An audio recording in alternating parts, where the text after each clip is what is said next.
E aí, quarto ano, tudo bem? Quarto ano, a gente está aqui para a nossa aula de Geografia dessa semana. E para essa aula eu vou começar apresentando os resultados que vocês pesquisaram na semana passada. E logo em seguida eu vou falar o que vocês vão ter que pesquisar essa semana, beleza? Vamos lá? Bom, então os aspectos naturais do estado de Minas Gerais. A gente viu que o relevo do estado de Minas Gerais, as características do relevo fazem com que o estado lhe apresente a altitude mais elevada do país. A superfície do estado de Minas Gerais é composta por relevo com altitudes que oscilam entre 900 a 1.500 metros, tá?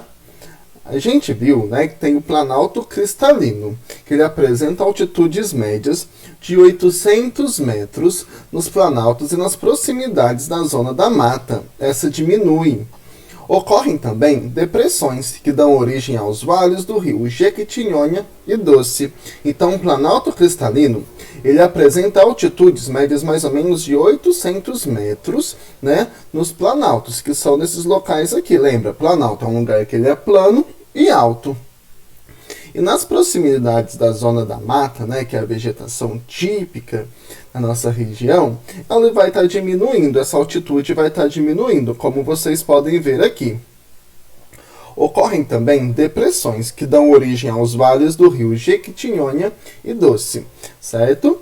Além disso, tem também a Serra do Espinhaço. A Serra do Espinhaço ela apresenta uma altitude média de 1.300 metros. Então, a Serra do Espinhaço são várias serras, uma encadeada da outra, tá? E elas apresentam uma altitude média de 1.300 metros. Além do mais, tem a depressão do Rio São Francisco. A depressão do Rio São Francisco ela ocorre na parte oeste de Minas Gerais, na direção norte e sul, com uma altitude média de 500 metros. Tá? Então essa daqui é a depressão do Rio São Francisco, certo? Olha só, aqui tem um lugar um pouco mais alto e aqui ele já vai dando uma diminuída. E por fim, tem o Planalto do Rio São Francisco. O Planalto do Rio São Francisco ele constitui um espaço composto por chapadões com relevo acidentado, dividido por vales. Ele apresenta uma altitude média de 1.000 metros. Tá? Então, olha só o Planalto do Rio São Francisco. Locais que são planos e altos, tá? Com relevo um pouco acidentado. Ele é dividido por vales. Tá? Vales é o tipo de relevo que fica entre lugares altos, entre serras, entre montanhas. Tá? E ele é o plano, só que fica entre lugares altos. E a altitude média, mais ou menos, do Planalto do Rio São Francisco é de 1.000 metros. Tem também a hidrografia do estado de Minas Gerais. A rede hidrográfica do estado de Minas Gerais é constituída basicamente pela bacia do Rio São Francisco e do Rio Paraná, além de outras secundárias que se dirigem em direção ao Oceano Atlântico. Tá? Então, a rede hidrográfica do estado de Minas Gerais ela basicamente é composta por duas bacias, a bacia do Rio São Francisco e a bacia do Rio Paraná. Olha só, a bacia do Rio São Francisco. A bacia do São Francisco ela possui como principais afluentes os rios Carinhanha, Uruguaia e Paracatu, na margem esquerda, e Paraopeba, Velhas e Verde Grande. Afluentes são rios menores que vão acabar desaguando dentro do Rio São Francisco, tá? Então, olha só, aqui nessa imagem vocês podem ver o local da nascente do Rio São Francisco e aonde ele termina, lá no Oceano Atlântico. Além do mais, tem a bacia do Rio Paraná.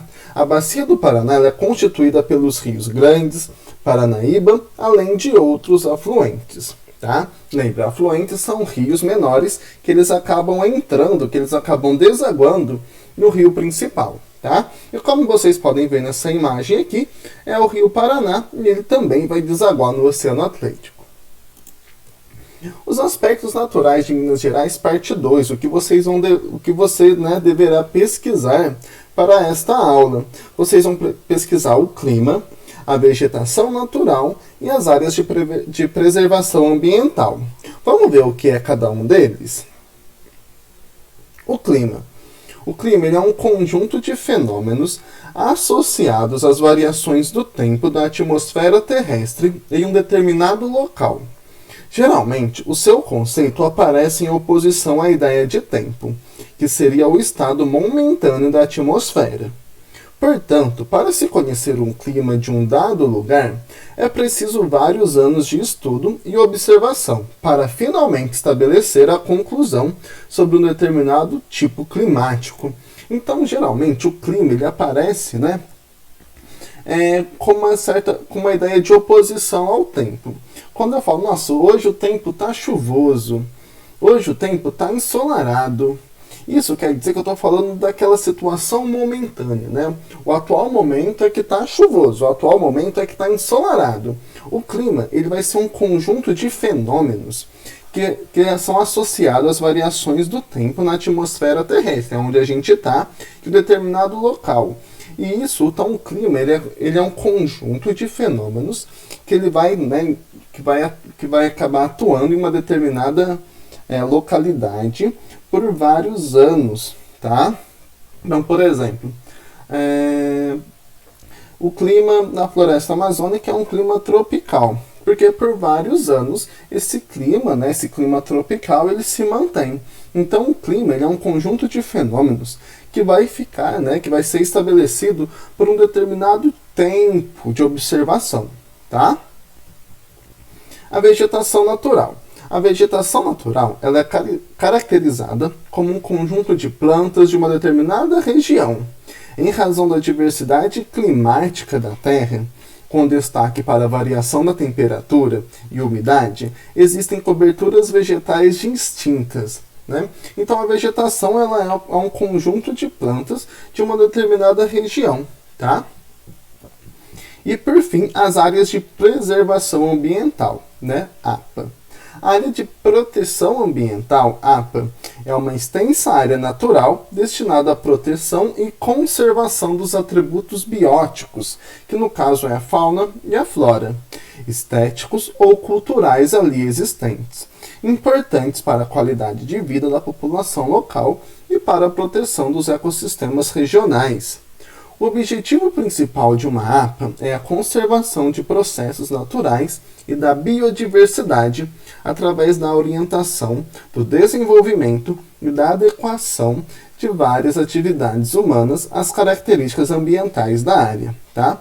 Então, a área de proteção ambiental ela é uma extensa área natural que ela é destinada à proteção e à conservação dos atributos que tem nessa extensa área natural. Tá?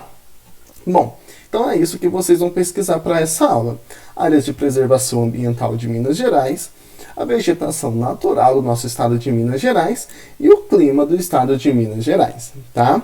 Eu espero que vocês tenham entendido, tá? Qualquer dúvida, fique à vontade para perguntar, para me mandar mensagem pelo WhatsApp, pelo WhatsApp ou pelo plural, tá? Eu estou à disposição de vocês, certo, pessoal? Então eu vejo vocês para a nossa aula ao vivo mais tarde, onde vocês vão apresentar o que vocês encontraram, tá? Da pesquisa de vocês, beleza? Então até mais, quarto ano, bons estudos, tchau, tchau!